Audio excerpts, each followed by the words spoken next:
আসসালামু আলাইকুম রহমতুল্লাহি ওয়া বারাকাতুহু। ওয়ালাইকুম নাহমাদুহু ওয়া আসসালাম নুসাল্লি আলা রাসূলিহিল কারীম। ওয়ালাইকুম আসসালাম وبركاته. আলহামদুলিল্লাহ, ওয়া রাহমাতুল্লাহি ওয়া আল্লাহ বারাকাতুহু। তাআলার অশেষ মেহেরবানির শুকরিয়া যে আল্লাহ তাআলা আমাদেরকে দর্শন অংশগ্রহণ করার তৌফিক দান করেছেন। আলহামদুলিল্লাহ, আপনারা একটু তাড়াতাড়ি জয়েন হওয়ার চেষ্টা করবেন, তাহলে আমরা আর একটু বেশি সময় ক্লাস করতে পারবো ইনশাআল্লাহ। দেখা যায় আপনারা দেরি করেন, এই জন্য আমাদেরকেও দেরি করতে হয়। আলহামদুলিল্লাহ, আজকে অন্যান্য দিনের ন্যায় প্রথমে আমরা কিছুক্ষণ তামরিন বিষয়ে আলোচনা করবো, এরপরে আমরা কিতাব থেকে পড়বো ইনশাআল্লাহ। তামরিন এবং কিতাব উভয়টা আমরা একসাথে সারা বছর ইনশাআল্লাহ আহ একসাথে এইভাবে নিয়ে চলবো ইনশাআল্লাহ। আজকে যে তামরিনটা সম্পাদনা করে প্রকাশ করা হয়েছে আপনাদের 7 নাম্বার তামরিন। ইতিমধ্যে আপনারা আহ 8টা তামরিন জমা দিয়েছেন, তার মধ্যে 7 নাম্বার তামরিনটা সম্পাদনা করা হয়েছে, 8 নাম্বারটা আগামীকাল করা হবে ইনশাআল্লাহ। 7 নাম্বার যে তামরিনটা, এই তামরিনটা নিয়ে আমাদের সমাজের মধ্যে বা আমাদের দেশের মধ্যে প্রচুর পরিমাণে আহ, বিতর্ক আছে, ইখতিলাফ আছে, মতানৈক্য আছে। যেহেতু এটা আধুনিক একটা মাসালার মধ্যে পড়ে গেছে, পূর্বের কোনো মাসালা না। আধুনিক সায়েন্সের কারণে, আধুনিক বিভিন্ন বড় বিশেষজ্ঞ ডাক্তারদের কারণে এবং নতুন নতুন বিভিন্ন রোগ ব্যাধির কারণে এটার হুকুম নিয়েও উলামায়ে কেরামের মধ্যে মতানৈক্য রয়েছে। বিশেষ করে আচ্ছা, আজকে তামরিনটা কি বিষয় ছিল এটা তাকে মনে রাখতে হবে যে তামরিনটা দেওয়া হয়েছিল সিগারেট খাওয়া কিংবা জর্দা দিয়ে পান খাওয়ার বিধান কি, এই বিষয়ের উপর আপনাদেরকে একটা তামরিন দেওয়া হয়েছে। সিগারেট খাওয়া এবং জর্দা দিয়ে পান খাওয়ার বিধান সম্পর্কে একটা তামরিন আপনাদেরকে দেওয়া হয়েছিল। তো আপনারা যারা লিখেছেন আগের তামরিন গুলোর মতনই প্রায় অধিকাংশই আপনারা অন্যের লেখা কপি করে নিজের নামে দিয়ে দিয়েছেন। আপনাদেরকে বারবার বলা হচ্ছে, অন্যের লেখা যদি আপনি হুবহু এভাবে কপি করে দেন, এভাবে যদি তামরিন লেখেন, ফায়দা হবে না ভাই। দলিল নিতে পারেন, কিন্তু মূল সারমর্মটা নিজের থেকে লিখতে হবে। 5টা ওয়েবসাইট থেকে,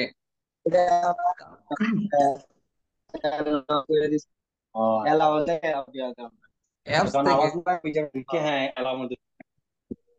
রমজান ভাই, আপনাকে বারবার মিউট করে দিচ্ছে, আপনি আনমিউট করছেন। মোবাইল ধরেন না আপনি, মোবাইল থেকে 2 হাত দূরে রাখেন।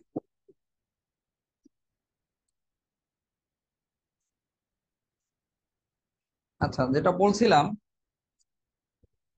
এই তামরিনের বিষয়ে বা এই প্রশ্নের বিষয়ে, মাসালার বিষয়ে ওলামায়ে কেরামের মধ্যে অধিকাংশই মাকরু বলেছেন।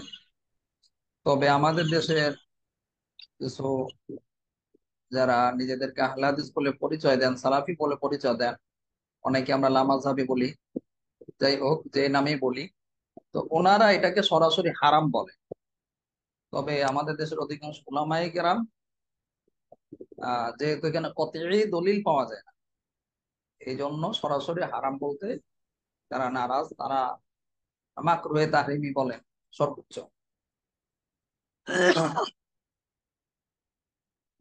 এখানে আরেকটি বিষয় আছে, তারা কেন মাকরুহে তাহরিমি বলে না, হারাম বলে কেন?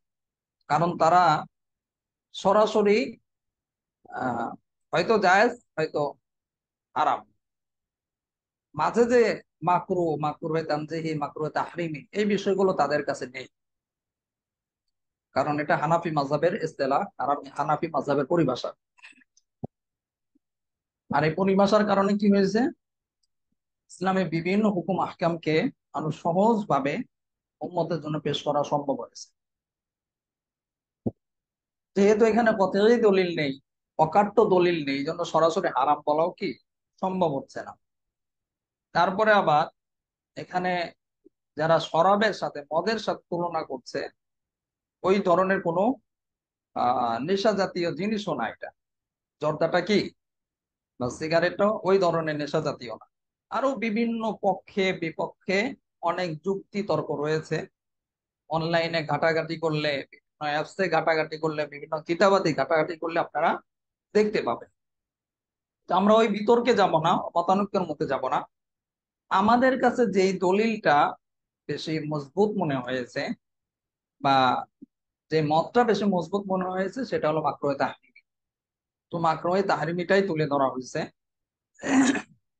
তবে একটা বিষয় মনে রাখবেন আপনারা, কেউ কেউ আপনারা আলহামদুলিল্লাহ অনেকেই তামলিল লিখছেন, তবে লেখার ক্ষেত্রে আজকে হঠাৎ নজরে পড়লো এক ছাত্র ভাই, তিনি তামলিল সম্পাদনা করার আগেই তিনি যে তামলিলটা লিখেছে বিভিন্ন জায়গা থেকে কালেক্ট করে, ওইটাই তিনি আবার ফেসবুকে দিয়ে দিয়েছে, ফেসবুকে নিজের আইডি দিয়ে পোস্ট করেছে। এই ধরনের কাজ কেউ করবেন না। কারণ আপনি যে অনলাইন থেকে বিভিন্ন জায়গা থেকে নিলেন, গ্রহণযোগ্য হক্কানি উলামায়ে কেরামের কোন ওয়েবসাইট থেকে বা কোনো অ্যাপস থেকে যদি না নেন, বা আপনি যদি নির্ধারণ না করতে পারেন কোনটা হক, কোনটা সঠিক, কোনটা বেঠিক, তাহলে এই ক্ষেত্রে আপনার ফেসবুকে আপলোড করা খুবই বড় অন্যায় হবে। বড় ধরনের আপনি ফিতনা সৃষ্টি করবেন যদি আপনি সরাসরি কোনো একটা যে কোনো জায়গায় পেলেন ওইটা আপনি আপলোড করে দিলেন, ওইটা নিয়েই নিজের নামে তামলিলটা করে আপনি আপলোড করে দিলেন। এরকম করা যাবে না। আজকে এক ভাইকে দেখেছি, তো নাম বলছি না। আপনারা এরকম কেউ করবেন না। যেই তামলিল আপনি যদি নিজের তামলিলটা আপলোড করতে চান, তাহলে সম্পাদনা করা পর্যন্ত অপেক্ষা করবেন। সম্পাদনা করার পরে যদি আপনার সাথে মিলে যায়, হুবহু সবকিছু ঠিকঠাক থাকে, বা কিছু যদি সংস্কার করতে হয়, কোনো সম্পাদনা করতে হয়, তখন সম্পাদনা করে এরপর চাইলে আপনি আপনার তামলিলটা ফেসবুকে আপলোড করতে পারেন। এর আগে করতে যাবেন। এর আগে করলে ভুল ভাল আপনি মাসালা মানুষকে বলে দিবেন, মানুষ বিভ্রান্ত হবে। গুগলের ক্ষেত্রে আপনারা যারা গুগল ব্যবহার করেন, গুগলের ক্ষেত্রে অবশ্যই গুগলে কিন্তু সার্চ দিলে অনেক বিষয়ে অনেক ওয়েবসাইট শো করে, লেখাগুলোতে শো করে, এগুলো কিন্তু ওয়েবসাইট থেকে আসে। ওয়েবসাইটের ক্ষেত্রে কাদিয়ানীদের ওয়েবসাইট আছে, হিজবুত তৌহিদের আছে, আরো যত বাতিল ফেরকা আছে বা বাতিল মতাদর্শী, অমুসলিম, মুশরিক, সবারই কিন্তু ওয়েবসাইট আছে বিভিন্ন বিষয়ের উপরে, এমনকি নাস্তিকদেরও আছে।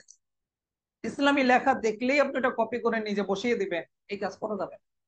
আপনাকে কোরআন হাদিস এবং ইজমা কিয়াস ফিকহের আলোকে এটা জাস্টিফাই করতে হবে, তারপরে গিয়ে আপনি ওইটা আপনার লেখার মধ্যে যুক্ত করতে পারেন। গুগলের ক্ষেত্রে সতর্ক থাকতে হবে, যেহেতু গুগলের সবারই বিচরণ আছে। বিশেষ করে আপনারা alkausar.com, যেটা মার্কাজুদ দাওয়া থেকে খুবই সুন্দর একটা ওয়েবসাইট, প্রচুর মাসলা মাসাল বিভিন্ন বিষয়ের উপর আপনারা পেয়ে যাবেন। এটা মোতালা করতে পারেন। যে কোনো একটা থাম্বনেল দিলে ওইখানে গিয়ে ওয়েবসাইটে গিয়ে সার্চ দিয়ে দেখলেন তারা কি লিখেছে, তারা কি মত প্রকাশ করেছে। এটাও কিন্তু অনলাইন একটা বড় একটা ফতোয়ার কিতাব, যেহেতু শত শত ফতোয়া রয়েছে। আর একজন ইফতা বিভাগী ছাত্রের জন্য কর্তব্য হলো তিনি প্রথমেই বিভিন্ন কিতাবাতি মোতালা করবেন। এই মোতালার ক্ষেত্রে যেহেতু আপনাদের অনেকের কাছে কিতাব নেই, এটা কিন্তু বড় একটা সুযোগ আপনাদের। এরপরে আপনাদের ahlehaqmedia.com, এটাও কিন্তু চমৎকার একটা ওয়েবসাইট, এখানে আপনারা মোতালা করতে পারেন। উস্তাদ জি, মুসলিম এরপরে বাংলা মিডিয়াতে এটা যদি মুসলিম সার্চ বাংলা, দেওয়া হয় আর আরাম লেখা আসে। মুসলিম বাংলা ওয়েবসাইট muslimBangla.com, এখানেও আপনি সার্চ দিতে পারেন, এখান থেকেও কিন্তু প্রচুর মাসালা আপনি পেয়ে যাবেন। এরপরে ইসলামী জিন্দেগি.com, এটাও কিন্তু চমৎকার একটা ওয়েবসাইট। এগুলো থেকে আপনি মোতালা করতে পারেন। জানা অজানা এরকম আরো অনেক আছে, যাই হোক আমি এগুলো এখন লিস্ট দিচ্ছি না, আপনাদের জানার জন্য বলছি। সাথে সাথে যে 4টা অ্যাপস এর কথা আপনাদেরকে বলা হয়েছে ফতোয়া ক্ষেত্রে, মাসলা মাসাইলের ক্ষেত্রে সহযোগিতা নেওয়ার জন্য, ওই অ্যাপস গুলোতেও আপনারা মোতালা করতে পারেন। মোতালার ক্ষেত্রে এগুলোর মোতালা করা মানে এই নয় যে তারা যা লিখছে ওইটা আপনি লিখে নিজের নামে চালিয়ে দিন। এরকম করলে ভাই জীবনেও আপনার তামলিল লেখা শেখা হবে না, জীবনেও আপনি উত্তর দিতে পারবেন না। কাউকে যে একটা নিজের থেকে উত্তর দিবেন গুছিয়ে, এই যোগ্যতাটা এই ইস্তেদারটা আপনার হবে না। এই জন্য কেউ কপি করার অভ্যাসটা করবেন না। অনেকের লেখা আমরা যখন তামলিল গুলো আপনাদের দেখি, দীর্ঘ সময় নিয়ে দেখতে হয়, যেহেতু ছাত্র সংখ্যা বেশি। দেখতে গেলে প্রায় সময় দেখা যায় একই তামরিন একাধিক ব্যক্তি লিখেছে, হুবহু মিলে গেছে, মানে এক জায়গা থেকে কপি করেছে হুবহু। সবাই চেষ্টা করবেন নিজে থেকে লেখার জন্য। আজকে যে তামরিনটা আছে, এই তামরিনের মধ্যে দুইটা বিষয়, একটা হলো সিগারেট আর একটা হলো জর্দা। তো সিগারেটের ক্ষেত্রে মাকরুহে তাহরিমি বা এটা যে নাজায়েজ, মাকরুহে তাহরিমি মানে কি এটা আবার মাথায় রাখতে হবে, কিন্তু অনেকের কাছে হয়তো অস্পষ্ট। মাকরুহে তানজিহি আর একটা হলো মাকরুহে তাহরিমি। মাকরুটা দুই ভাগে বিভক্ত। মাকরুহে তাহরিমি মানে যেটা হারামের কাছাকাছি, মানে সরাসরি হারাম না, তবে হারামের কাছাকাছি। আর হারামের কাছাকাছি মানে কি, এর মানে হলো আপনি যদি মাকরুহে তাহরিমি করেন আপনার কিন্তু গুনাহ হবে। অর্থাৎ এই কাজটা না জায়েজ, করা যাবে না, আপনার জন্য জায়েজ হবে না। জায়েজ হলে তো আপনার গুনাহই হতো না। এটা না জায়েজ কাজ, এই জন্য করা যাবে না, করলে আপনার গুনাহ হবে। আর মাকরুহে তানজিহি যেটা, এটা জায়েজ আছে, আপনি করতে পারেন। যাই হোক, এটা হলো সিগারেট এবং জর্দার বিষয়ে আমাদের যে মতটা আমরা প্রাধান্য দিয়েছি। কেউ কেউ আপনারা লিখে বলছেন যে অমুক জন এটা বলছে, অমুক জন অমুকটা বলেছে। ভাই এগুলো তো আমরা জানি, হয়তো আপনি আজকে দেখেছেন, আমরা এই বিষয়গুলো আর অনেক আগেই মোতালা করেছি, অনেক আগেই দেখেছি। এ নিয়ে একটা সময়, এবছর না আরো 2-1 বছর আগে খুব বিতর্ক হয়েছিল অনলাইনে। তো আমাদের কাছে দলিলের দিক থেকে এবং বিশেষজ্ঞ ডাক্তারদের মত হিসেবে, মতের দিকে বিবেচনা করে মাকরুহে তাহরিমি অর্থাৎ যেটা না জায়েজ, গুনাহের কাজ, এটা আমাদের কাছে প্রাধান্য মনে হয়েছে, এই জন্য আমরা প্রাধান্য দিয়েছি।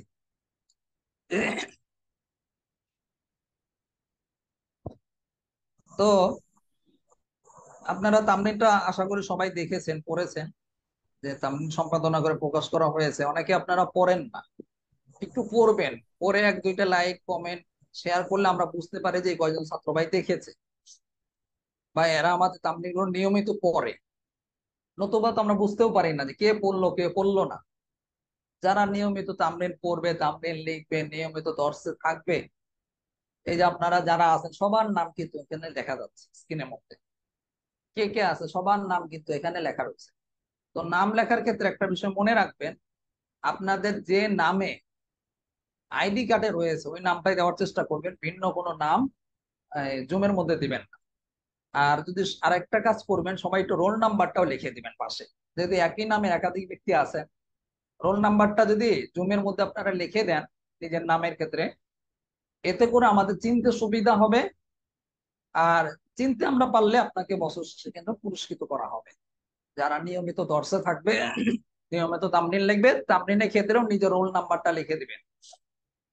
অর্থাৎ নিজের নামটাকে লিখবেন উত্তর প্রদানে, তারপরে নামের পাশে গিয়ে যেভাবে ফেসবুক পেজে প্রকাশ করা হচ্ছে যে আপনাদের দাখিলাটা যেটা আছে, রোল নাম্বার যেটা আছে, এটা লিখে দিবেন।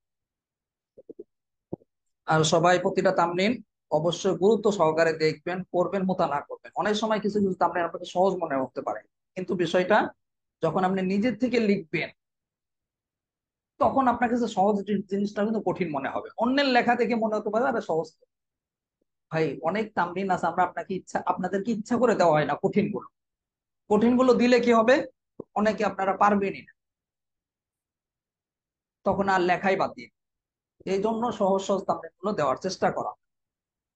এরপরেও যদি কোনোটা আমাদের কাছে কঠিন মনে হয়, ছাত্ররা বারবার যদি বলে, তখন আমরা হাওলা দিয়ে বা দলিল দিয়ে সহযোগিতা করি।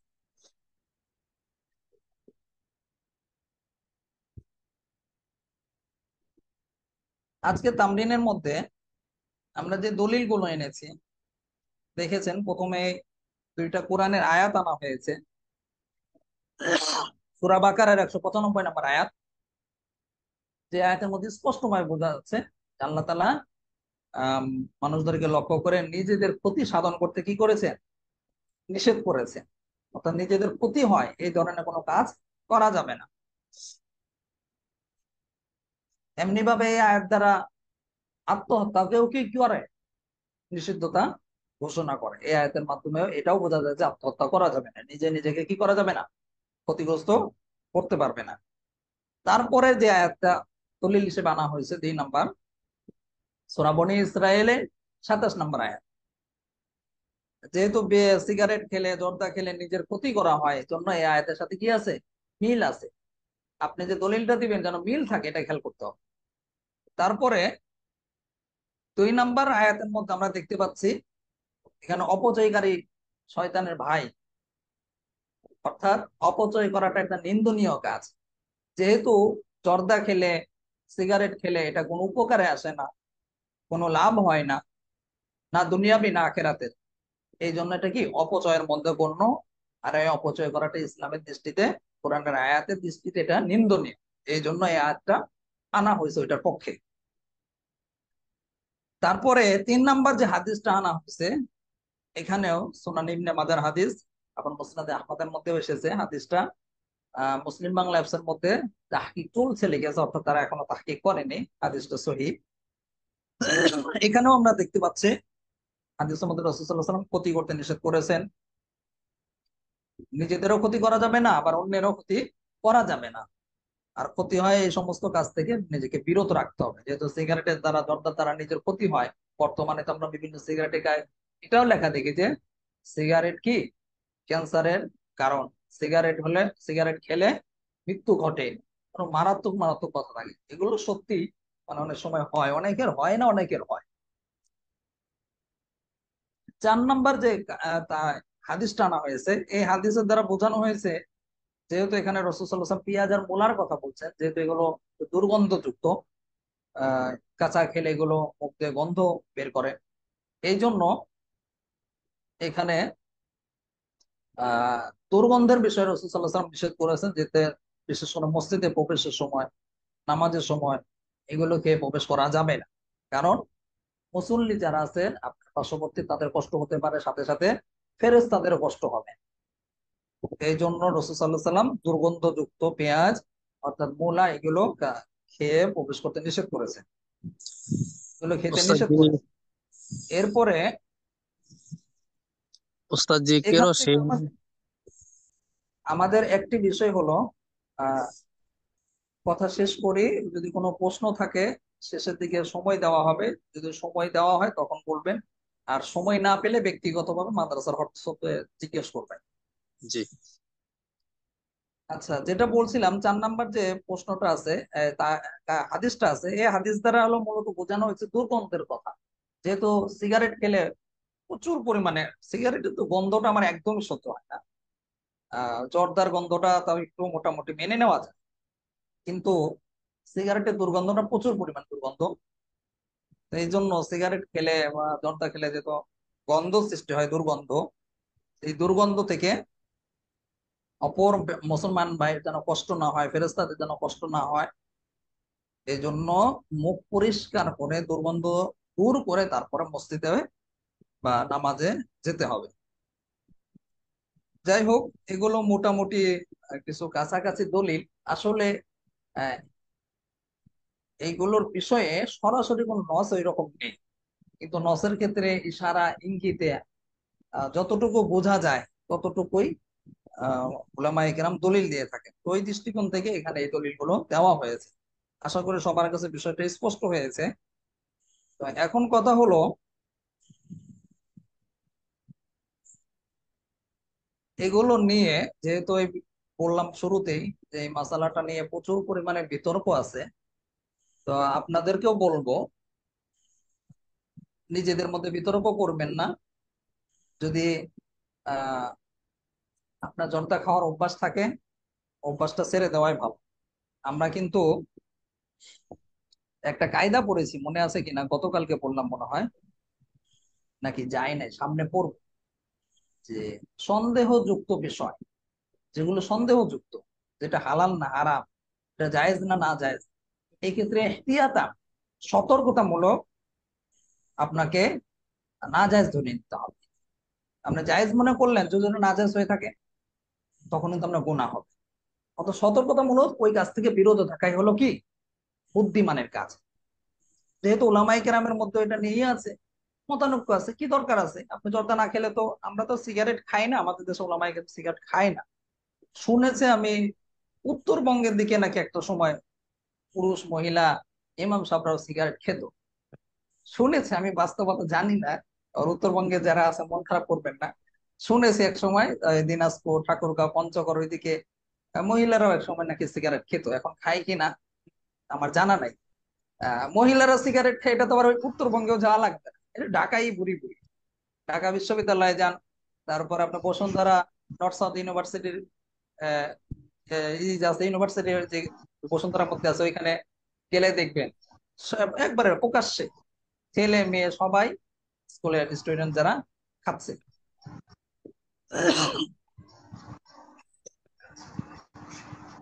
তো এখন সিগারেটটা তেমন নাই, কিন্তু জর্দাটা অনেকেই খায়, কিছু কিছু ওলামায়ে কেরাম। তো আমার পরামর্শ থাকবে যে যেটাই করুক আপনারা সতর্কতামূলক এড়িয়ে চলবেন। জর্দা না খেলে মারা যাবেন না, জর্দা না খেলে আপনার কোনো ক্ষতি হবে না।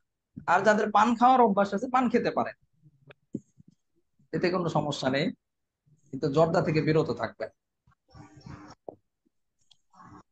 আর একটা গুরুত্বপূর্ণ বিষয় আপনাদেরকে বলা হয়েছে, সেটা হলো তামরিন কিন্তু সম্পাদনা করার আগে আপনি ফেসবুকে পোস্ট করেন না। এইভাবে পোস্ট করলে আপনার, যেমন এক ভাই দেখলাম সরাসরি হারাম লিখে তিনি ফেসবুকে পোস্ট করে দিয়েছে। এটা সংখ্যাগরিষ্ঠ উলামায়ে কেরামের মত না। এটা আমাদের দেশে কিছু যারা আহলে হাদিস ভাই আছেন তারা এটা বলে থাকে। আর তারা এটা বলার কারণ হলো তাদের কাছে হারামের নিচে কোনো অপশন নেই, এই জন্য তারা ওইটাই বলে থাকে। যাক, তারা কিছু কিছু ক্ষেত্রে বাড়াবাড়ি করে, ছাড়াছাড়িও করে। বাড়াবাড়িও আছে, ইসলামে বিভিন্ন বিধানের ক্ষেত্রে কি আছে, বাড়াবাড়ি আছে, আবার ছাড়াছাড়ি। ছাড়াছাড়ি যেমন অজু ছাড়া কোরআন স্পর্শ করা যাবে না, এই বিষয়ের উপর সহিহ হাদিস, একাধিক সহিহ হাদিস রয়েছে। অথচ তাদের একদল বলে যে অজু ছাড়া কোরআন স্পর্শ করা যাবে। আরো এই ধরনের অনেক ছাড়াছাড়ি আছে। যাই হোক, আমরা গতকালকে 11 নম্বর কায়দা পর্যন্ত আমরা পড়েছিলাম কাওয়াইদুল ফিক কিতাবের। 11 নম্বর কায়দা পর্যন্ত পড়েছিলাম, আজকে আমরা 12 নম্বর কায়দা থেকে শুরু করবো ইনশাল্লাহ। সবাই কিতাবের দিকে লক্ষ্য করেন, যাদের কিতাব নেই কিতাবটা কেনার সংগ্রহ করবেন। মাদ্রাসার পক্ষ থেকে পিডিএফ দেওয়া হয় না, এমনকি স্ক্রিনেও দেওয়া হবে না। ছাত্রদের পিডিএফ দিলে আর পড়ে না, কিতাবই কেনে না। কিতাব না কিনলে সে কি পড়বে বলে? পিডিএফ দিলে মোবাইলের মধ্যেই থাকে, ও একটু পড়ে না, এই জন্য আমরা পিডিএফ দেই না। আর কিতাব কিন্তু অনেক টাকাও লাগে না, যে কিতাবটা পড়ানো হচ্ছে প্রথম সাময়িক পরীক্ষা পর্যন্ত পড়ানো হবে, মাত্র 120 টাকা। 120 টাকা তো কারো জন্য কঠিন, ইচ্ছা করলেই আপনার সম্ভব। কারো কারো তো এক সপ্তাহ নাস্তা বা একদিনেরও নাস্তা হতে পারে, এরকম আছেন হয়তো। এই জন্য সবাই কিতাবটা কেনার চেষ্টা করবেন। আচ্ছা, দেখেন বিসমিল্লাহির রহমানির রহিম, 12 নম্বর কায়দাটা লক্ষ্য করেন। ইদা জামাআতিল ইশারা ওয়াল ইবারা তু'তাবারুল ইশারা।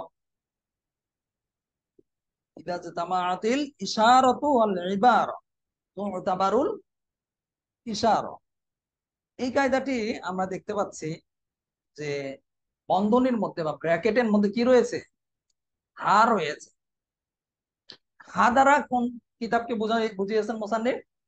হেদায়া নামক কিতাবকে, যে কিতাবটি আমাদের দেশে আলিয়া মাদ্রাসা, কওমি মাদ্রাসা সব জায়গায় পড়ানো হয়, গুরুত্বের সাথে পড়ানো হয়, এবং ফিকে হানাফির খুবই গুরুত্বপূর্ণ একটি কিতাব। তো মুসান্নিফ রহমতুল্লাহ এই কিতাবের মুসান্নিফ এই কায়দাটি হেদায়া নামক কিতাব থেকে নিয়েছেন, এই জন্য তিনি এখানে সাংকেতিক চিহ্ন হিসেবে, তার হাওলা হিসেবে এখানে হা ব্যবহার করেছেন। অর্থটা খেয়াল করেন, ইযা তামাআতিল ইশারাতু ওয়াল ইবারা তু'তাবারু ইশারা। অর্থ কি? যদি ইশারা, যদি ইশারা, আরবিতেও ইশারা, বাংলাতেও ইশারা, যদি ইশারা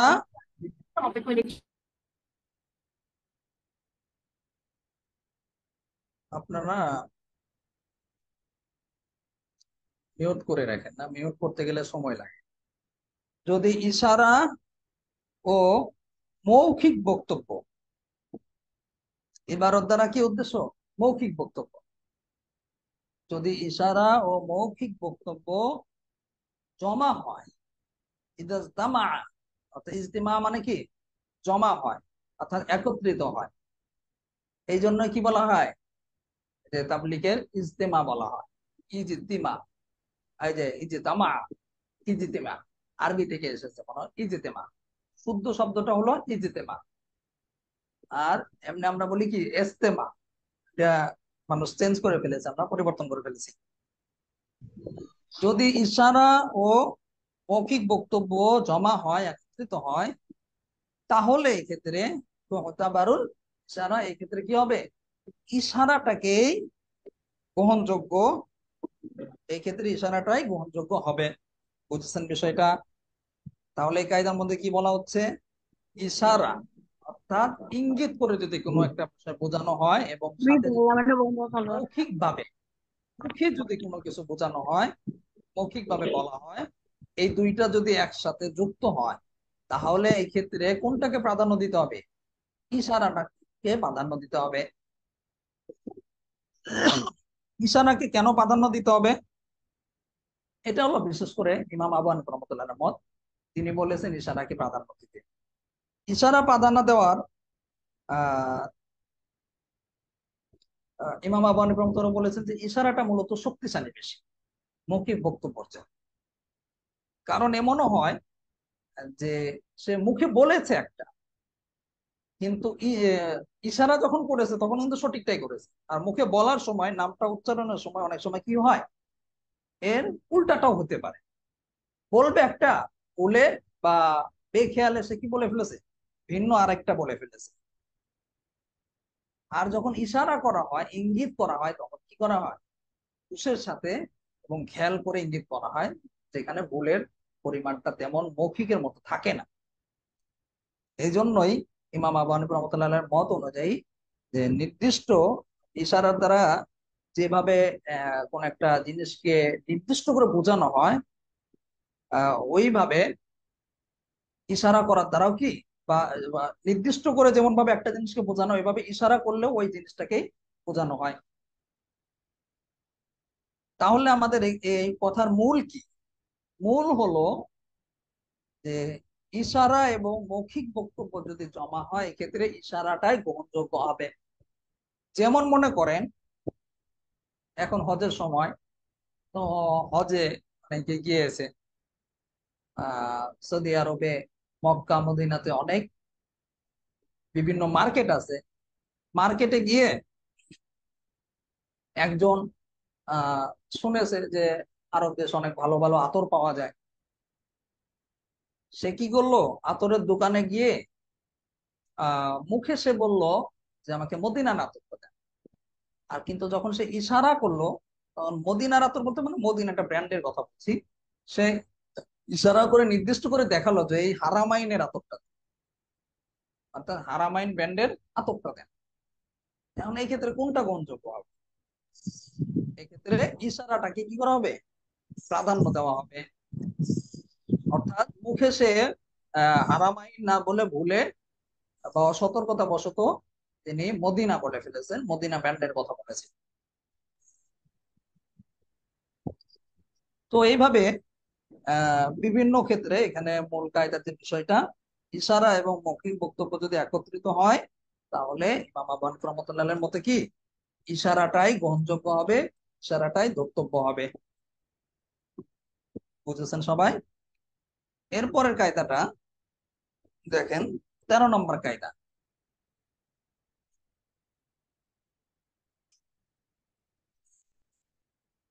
ইদা জামাআল হাক্কানি কুদ্দিমা হাক্কুল আবদ। ইদা জামাআল হাক্কান কুদ্দিমা হাক্কুল আবদ, এই কায়দাটি আমরা দেখতে পাচ্ছি এর আগে আমরা বেশ কয়েকটি কায়দা দেখেছি যে কায়দার শেষে কি আছে, শিন নুন রয়েছে, অর্থাৎ আলাস বা নাজায়ের কিতাব থেকে নিয়ে নেওয়া হয়েছে, এই জন্য এখানে সাংকেতিক চিহ্ন হিসেবে শিন নুন ব্যবহার করা হয়েছে। অর্থটা খেয়াল করেন, যদি ইদা তামাল হাক্কন কুদ্দিমা হাকুল আম, যদি দুইটি হক, কয়টা, দুইটা হক, হক্কানি অর্থাৎ কি দুইটা হক একত্রিত হয়, জমা হয়। দুইটা হক বলতে এখানে কি বোঝানো হচ্ছে? দুইটা হক বলতে একটা হলো বান্দার হক আর একটা হলো আল্লাহর হক। এই দুইটা হককে কি হাক্কানি বলে বোঝানো হচ্ছে, একটা হলো বান্দার হক আর একটা হলো আল্লাহর হক।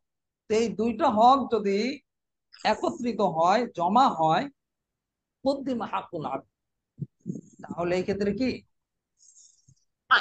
বান্দার যে হক আছে, এই বান্দার হককেই অগ্রাধিকার দিতে হবে। বুঝেছেন? দুইটা হক যদি একত্রিত হয়, বান্দার হক এবং আল্লাহর হক যদি একত্রিত হয়, তাহলে বান্দার হককেই অগ্রাধিকার দিতে হবে।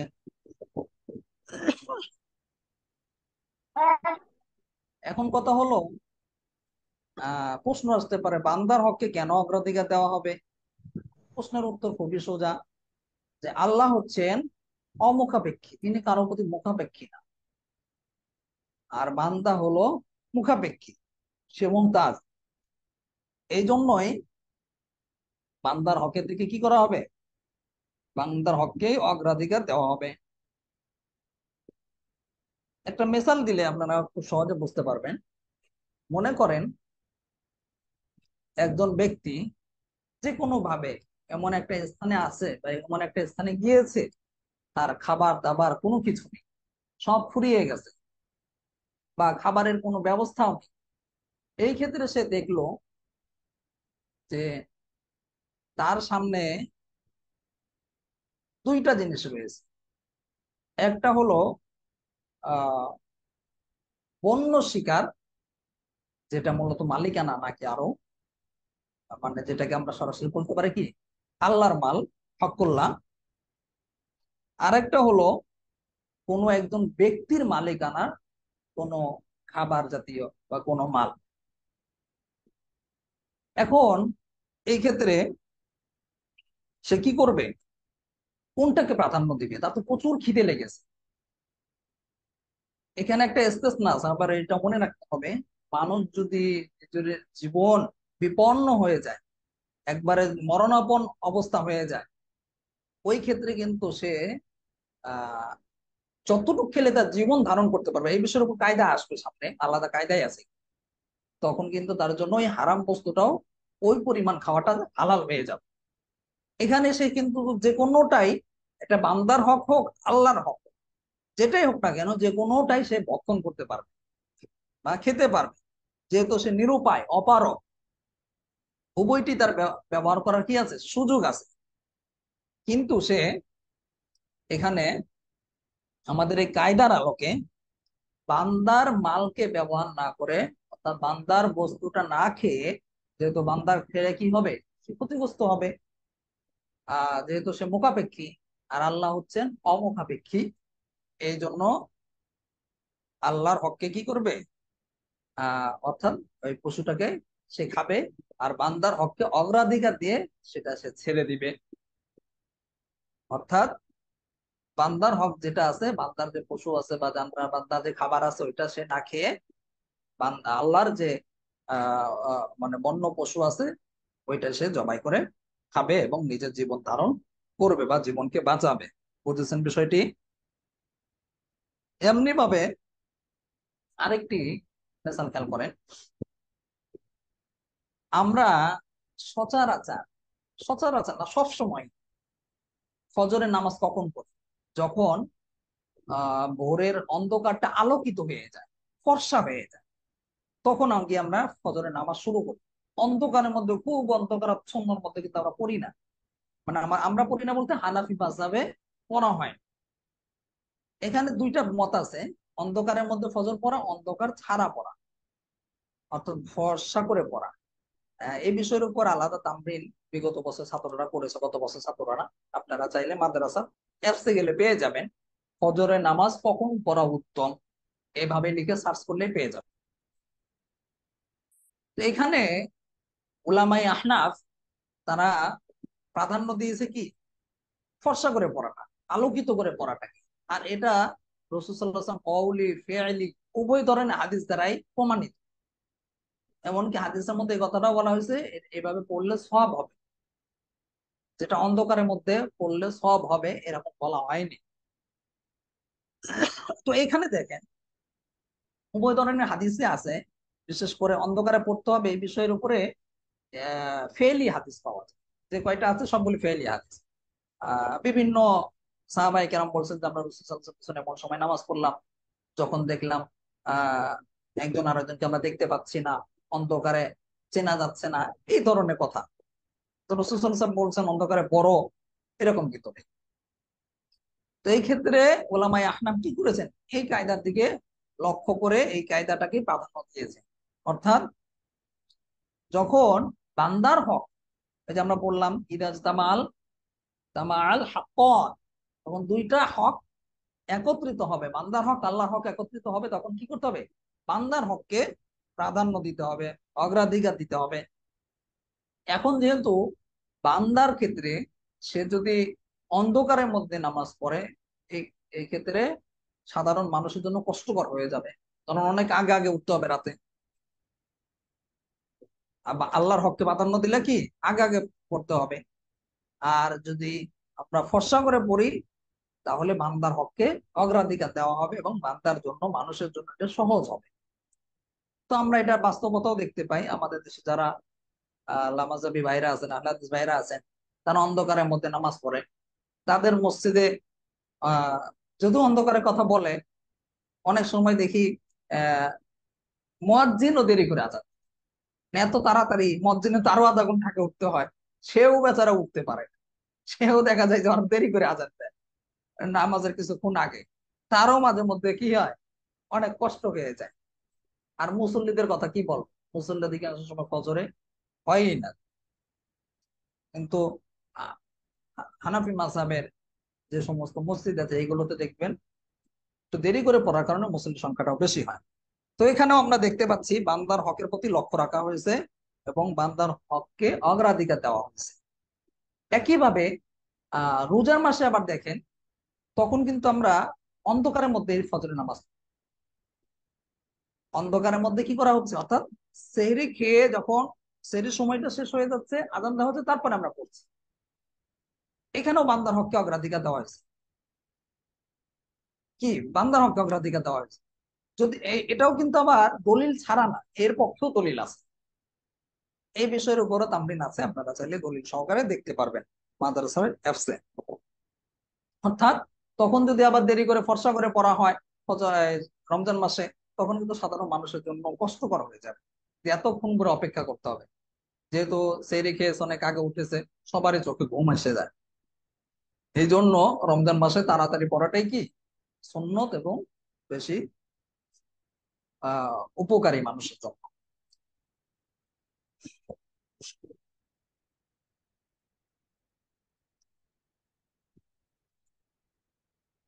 যাই হোক, আশা করি কায়দাটি আপনারা বুঝেছেন। তারপরে কায়দাটি দেখেন, 14 নম্বর কায়দা, ইদা জাতামা আল হালালু ওয়াল হারামু আবিল মুহরিম ওয়াল মুবিহু। হুজুর কোন কায়দা পড়াচ্ছেন, প্রতিটা কায়দার ক্ষেত্রেই তো নাম্বার বলা হচ্ছে, আপনি কি শুনছেন না? একটু খেয়াল করেন তাহলে বুঝবেন। 14 নম্বর কায়দা পড়ানো হচ্ছে, ইদা জাতামা আল হালাল ওয়াল হারাম আবিল মুহরিম ওয়াল মুবিহু ওয়ালাবাল হারামু ওয়াল মুহরিম। এই কায়দাটিও আমরা আগের কায়দার মতো দেখতে পাচ্ছি। এখানে কি রয়েছে, প্যাকেটের মধ্যে বন্ধনের মধ্যে শিন নুন রয়েছে, অর্থাৎ আল আসবান নাজায়ের কিতাব থেকে নেওয়া হয়েছে। অর্থটা খেয়াল করেন, এগুলো প্রতিটা কায়দায় খুব গুরুত্বপূর্ণ। আমাদের সমাজের মধ্যে আমাদের চলতে ফিরতে গেলে এই সমস্ত কায়দার প্রয়োগ আমরা দেখতে পাই। অর্থটা খেয়াল করেন, যদি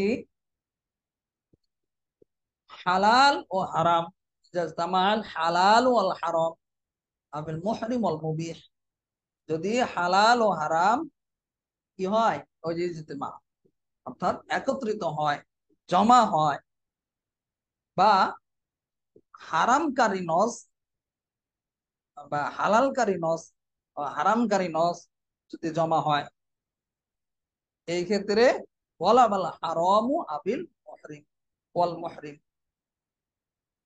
তাহলে কি হবে, হারাম ও হারামকারী যে নসটা আছে এই নসটাই তখন প্রাধান্য দিতে হবে, অগ্রাধিকার দিতে হবে। বুঝেছেন বিষয়টা? সহজ কথা, একটু এবারটা বড় হওয়ার কারণে মনে হচ্ছে কঠিন। আহ কঠিন কিছুই না, মানে যেটা বোঝানো হচ্ছে হালাল হারাম যদি একত্রিত হয়ে যায়, উভয়ের নস আছে, হালালের পক্ষেও নস আছে, হারামের পক্ষেও নস আছে, দলিল আছে, উভয়টার পক্ষে কি আছে, দলিল আছে। তাহলে এই ক্ষেত্রে আমরা কোনটাকে প্রাধান্য দিবেন, হালালটাকে দিবেন না হারামটাকে দিবেন? নস তো উভয়টার পক্ষে আছে, কোন নসকে আপনি প্রাধান্য দিবেন? এটার সমাধান নিয়ে এই কায়দার মধ্যে বলা হচ্ছে যে যখন হালাল হারামের নস একত্রিত হয়ে যাবে, হালালের পক্ষেও সহিহ হাদিস আছে, হারামের পক্ষেও সহিহ হাদিস আছে, ওই সময় আপনাকে হারামকারী যে নসটা আছে, হারামকারী যে সহিহ হাদিসটা আছে, ওইটাকে প্রাধান্য দিতে হবে। বুঝেছেন? বুঝেছেন এটা? এই ধরনের কিন্তু যখন আপনি হাদিসের নস থেকে দলিল দিবেন বা হাদিস মোতালা করবেন, তখন দেখবেন একই বিষয়ের উপরে এক জায়গায় হালাল বলা হয়েছে জায়েজ, আর এক জায়গায় না জায়েজ, এক জায়গায় খেতে বলা হয়েছে আর এক জায়গায় খেতে বলা হয়, তখন কি করবেন? এই যে এই কায়দাটাকে আপনাকে কাজে লাগাতে হবে, যে আমরা কায়দার মধ্যে পড়েছি ইজাজতামাল হালাল ওয়াল হারাম আবিল মুহরিম ওয়াল মুবিহ ওয়ালাবাল হারাম ওয়াল মুহরিম, হালাল হারাম যদি একত্রিত হয়ে যায়, উভয়টারে যদি নস থাকে, তখন হারামটাকেই প্রাধান্য দিতে হবে। যেমন মনে করেন, একটা মেসাল দিলে আপনাদের বুঝে আসবে। আহ গুই সাপ, গুই সাপ খাওয়ার বিষয়ে রাসূল সাল্লাল্লাহু আলাইহি সাল্লাম দুই ধরনের হাদিস পেয়েছে। গুই সাপের বিষয় কি, দুই ধরনের হাদিস পাওয়া যায়।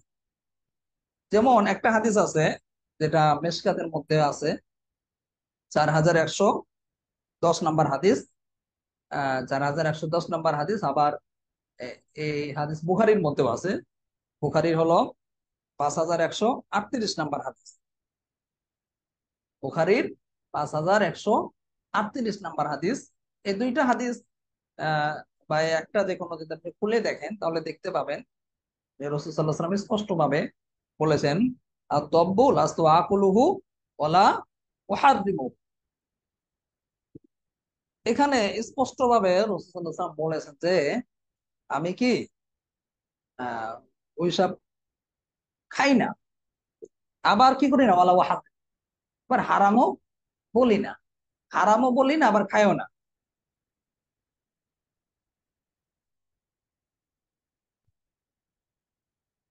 এক ভাই বলছেন জর্দা ছেড়ে দেওয়ার কায়দা এসেছে।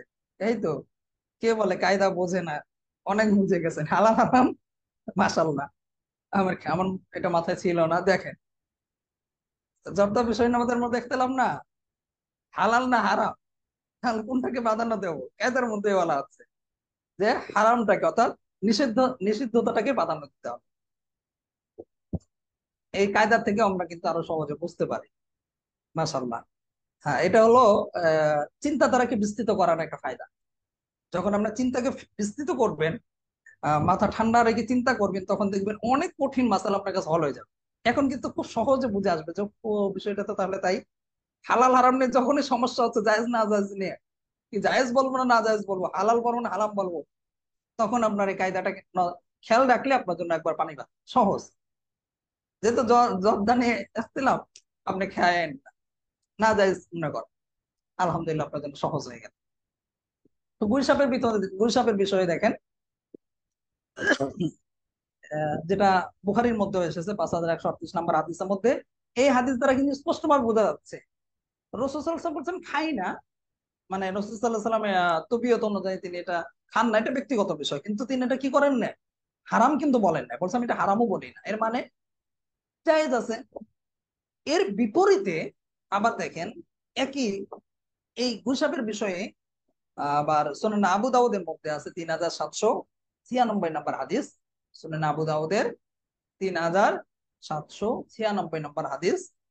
এই হাদিসটার মধ্যে যদি লক্ষ্য করেন, এখানে স্পষ্ট ভাবে আছে রাসূল সাল্লাল্লাহু আলাইহি ওয়াসাল্লাম বলেছেন, আন্না রাসূলুল্লাহ সাল্লাল্লাহু আলাইহি ওয়াসাল্লাম নাহা আন আকলি লাহমিত তব। অর্থাৎ রাসূল সাল্লাল্লাহু আলাইহি ওয়াসাল্লাম স্পষ্ট ভাবে এই গুলশাবকে খাওয়া হারাম বলেছেন। এই হাদিস দ্বারা নিষেধাজ্ঞাটা বুঝে আসলো যে গুলশাব খাওয়া যাবে না। আবার আগের হাদিস দ্বারা কি খাওয়া হালাল বোঝা গেল। এখন হালাল হারাম একত্রিত হয়ে গেছে, বইটারই নস আছে, বইটাই সহি হাদিস, বুখারীতে আছে মানে এটা একটু বেশি সহি, এরকম নাকি? আপনাদেরকে বলেছি বুখারীতে থাকলেও যদি হাদিসটা সহি হয়, সনদ সহি হয়, ওইটার যে এরকম মান অন্য আরেকটা কিতাবের মধ্যে থাকলেও যদি এটা সনদ সহি হয় এবং হাদিসটা তো সহি হয়, একই মান। হ্যাঁ, বুখারীর মধ্যে সব হাদিস ঐক্যমতে, উলামায়ে কেরামের ঐক্যমতে সহি, এটা হলো একটা বেশি। অন্যান্য হাদিসের কিতাবের মধ্যে বুখারী মুসলিম ছাড়া অন্যান্য কি সব সহি না। তাহলে এই ক্ষেত্রে আমরা কি প্রাধান্য দেব কোনটাকে? উলামায়ে আহনাফ প্রাধান্য দিয়েছেন এই যে হারামটাকে, অর্থাৎ ওইসব খাওয়াকে তারা কি বলেছেন? না জায়েজ বলেছেন, হারাম বলেছেন। বুঝেছেন সবাই? তাহলে আমরা কায়দার মধ্যে পড়লাম, ইদা তামাআল হালাল ওয়াল হারাম আবিল মুহরিম ওয়াল মুবিহ ওয়ালা বাল হারাম ওয়াল মুহরিম। যদি হালাল হারাম একত্রিত হয়ে যায়, অথবা হালাল হারামকারী যদি উভয়টারই যদি নস একত্রিত হয়ে যায়, তাহলে হালাল হারামকারী যে নসটা আছে, এই নসটাকেই, এই দলিলটাকেই প্রাধান্য দিতে হবে। তারপরের কায়দাটা দেখেন, 15 নম্বর কায়দা, ইদা তামা আল মুবাশিরু ওয়াল মুতাসাব্বিব।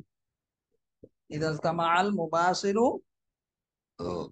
ওয়াল মুতাসাব্বিব ইদাফুল হুকমু ইলাল মুবাশির। এই কায়দাটিও দেখেন, আমরা বলছিলাম না, মনে আছে আপনাদের, যে আল আসবান নাজার থেকে প্রচুর কায়দা।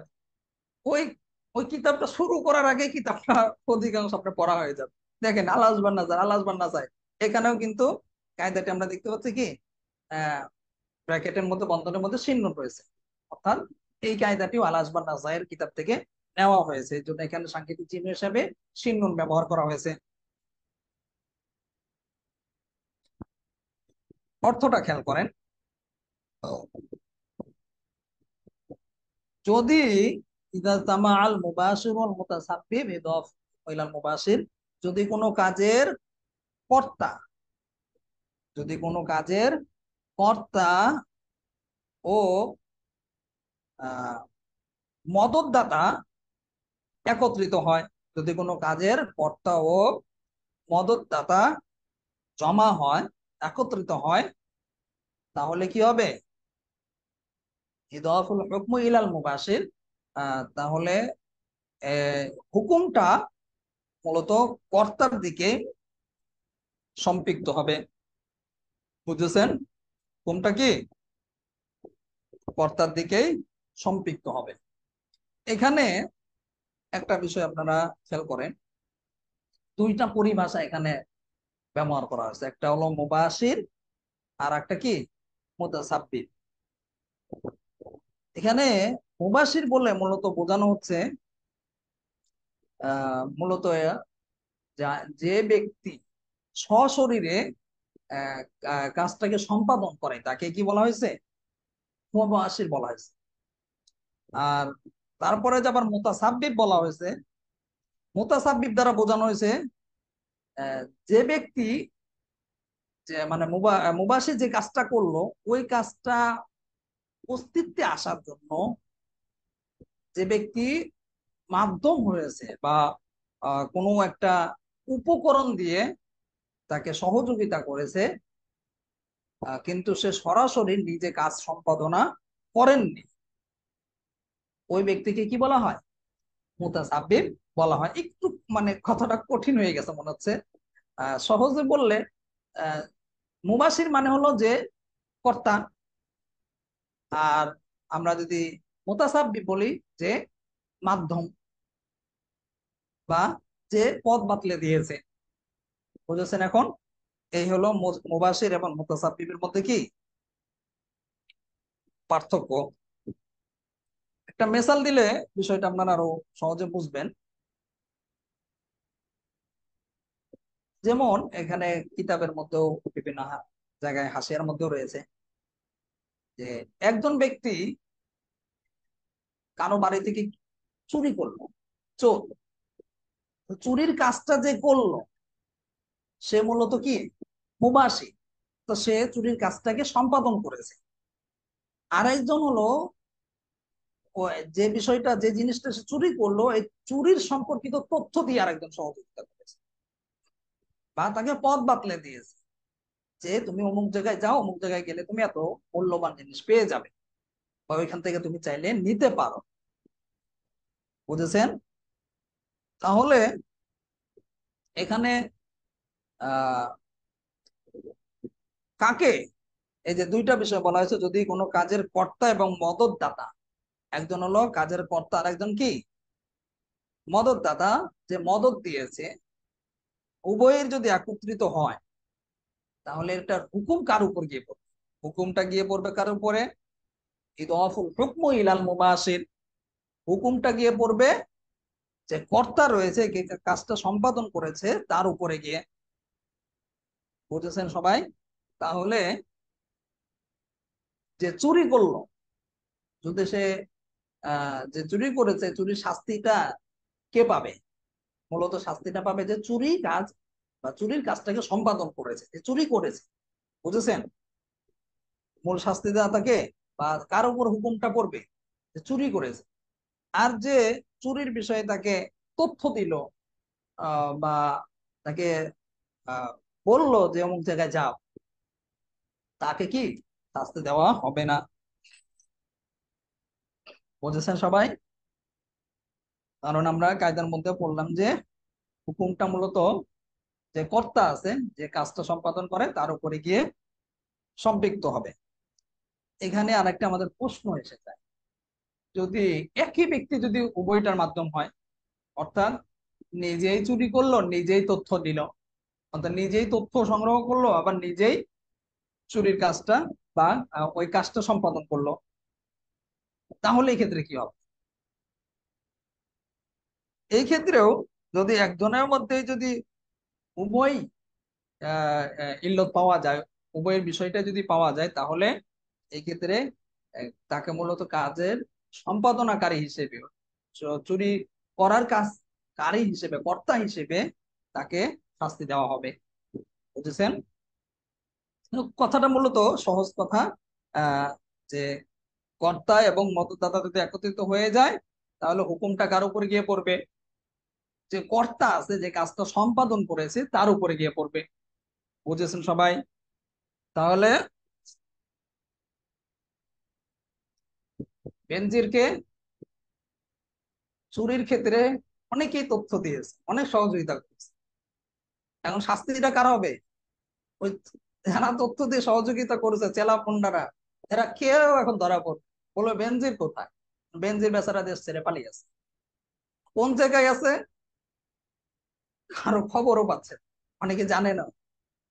এখন শাস্তিটা কার ভোগ করতে হবে? যে কাজটা সম্পাদন করেছে, যে দুর্নীতি করেছে, বলেছে যে আমি আহ দুর্নীতি বাংলাদেশ মুক্ত করে ছাড়বো, অথচ সেই বড় দুর্নীতি, সেই বড় কি দুর্নীতিবাজ। এই ক্ষেত্রে আমরা নিরুপায়। কত মানুষের যে আহ কত ক্ষতি করেছে এত সম্পদ অর্জন করতে গিয়ে, আল্লাহ ভালো জানে। এই জন্য ওলামায়ে কেরামের শুধু মাদ্রাসা মসজিদে থাকলে হবে না, পাশাপাশি মাদ্রাসা মসজিদ অবশ্যই দরকার আছে, এগুলো না থাকলে তো ইসলাম টিকে থাকবে না। অন্যান্য অঙ্গেও আপনাদের কাজ করতে হবে, বিশেষ করে যেটা সারা দেশকে কন্ট্রোল করে, সেটা হচ্ছে রাজনীতি। এখন আপনি যদি খেলাফত, অবশ্যই খেলাফত আমরা কায়েম করতে চাই, খেলাফতের আশা করি। খেলাফত হচ্ছে না দেখে আপনি হাত গুটিয়ে বসে রয়েছে, আর এইদিকে কি মদখোর গাঁজাখোর দুর্নীতিবাজ চেয়ারম্যান হয়ে যাচ্ছে, মেম্বার হয়ে যাচ্ছে। দেশের মধ্যে, এলাকার মধ্যে, গ্রামের মধ্যে দুর্নীতিতে ভরপুর, অসহায় মানুষের সম্পদ লুটে ফুটে মানুষকে ক্ষতিগ্রস্ত করে পথের ভিখারি বানিয়ে যাচ্ছে।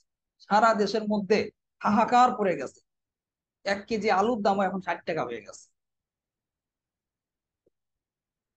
1 কেজি আলু 60 টাকা, 58 টাকা এরকম হয়ে গেছে। বোঝেন তাহলে, যে আলু 10 টাকা 15 টাকা করে ছিল, এটা কিভাবে হয়েছে? দুর্নীতির কারণ।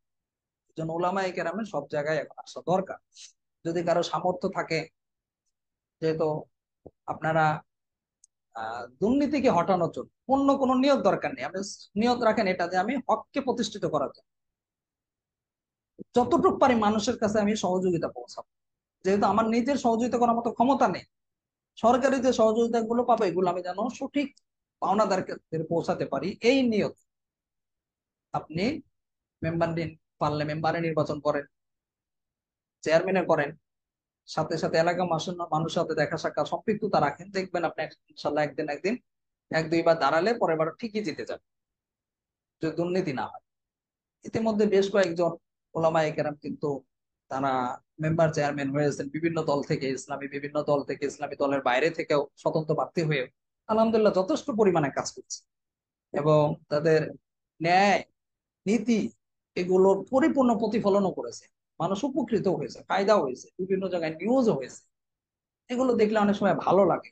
একটা জন্ম নিবন্ধন করতে গেলে আল্লাহ, একজন বলছিলেন যে ভাই জন্ম নিবন্ধন করার চেয়ে সন্তান জন্ম দেওয়াই সহজ, অর্থাৎ সন্তান জন্ম দেওয়ার চেয়ে এখন জন্ম নিবন্ধন করা কঠিন হয়ে গেছে। একজন সন্তান জন্ম দিতে গেলে কত কষ্ট, মায়ের কষ্ট করতে হচ্ছে দিনের পর দিন, বাবার কষ্ট করতে হচ্ছে। আহ একজন মা কত কষ্ট করে,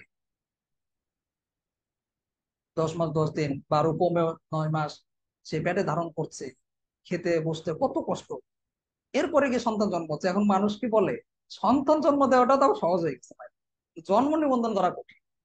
জন্ম নিবন্ধন করতে গেলে চেয়ারম্যানের কাছে গেলে চেয়ারম্যানে পাওয়া যায় না। দারোয়ান বলে যে 2টার সময় আসবে, 2টার সময় গেছেন বলে এখন আসেনি, কোন জায়গায় মিটিং আছে। মিটিং মিটিং কিছু না, তার কাম এসে করছে, পুরো সবাই যাবেন ওইখানে নেই। মেম্বারের কাছে যাবেন, মেম্বারে খুঁজে পাওয়া যায় না। আবার গেলে বলে টাকা দেন। বোঝেন তাহলে কি পরিমাণ কঠিন। আর যদি আপনার সম্পাদনা হয় বা একটু ভুল ত্রুটি যদি ঠিক করতে হয়, তাহলে আপনার জীবন শেষ, ব্যস্ততা হয়ে যাবে। এই জন্য আপনাদের যারা আপনারা আছেন, এখানে দর্শে আছেন, হালাল হারাম না জায়েজ এগুলো নিয়ে উলামায়ে কেরামের মধ্যে ইখতিলাফ আছে, এটা মুজতাহিদ ফি মাসালা। আহ এই জন্য যেহেতু নিরুপায় হয়ে গেছে, আমরা অপারো, পিঠ গাছের সাথে দেয়ালের সাথে লেগে গেছে আমার, এভাবে যদি আমরা বসে থাকি যে এখন কত 100 টাকার কেজি, 80 টাকা 90 টাকা কেজি চাল খাচ্ছেন না, কয়েকদিন পর 150-200, অপেক্ষা করেন। এই যে বাজেট ঘোষণা করেছে, দেখেন আবার যে দামে আমরা এতদিন খেয়েছি সব দাম পার হয়ে যাবে, পার হয়ে আরো বেশি দাম দেখতে হবে। যারা কিন্তু যারা দুর্নীতি করছে এ সমস্ত পদে আছে, তারা কিন্তু উচ্চ বাচ্চ কিচ্ছু করবেন না। আমরাও কিন্তু এটার ভুক্তভোগী হব।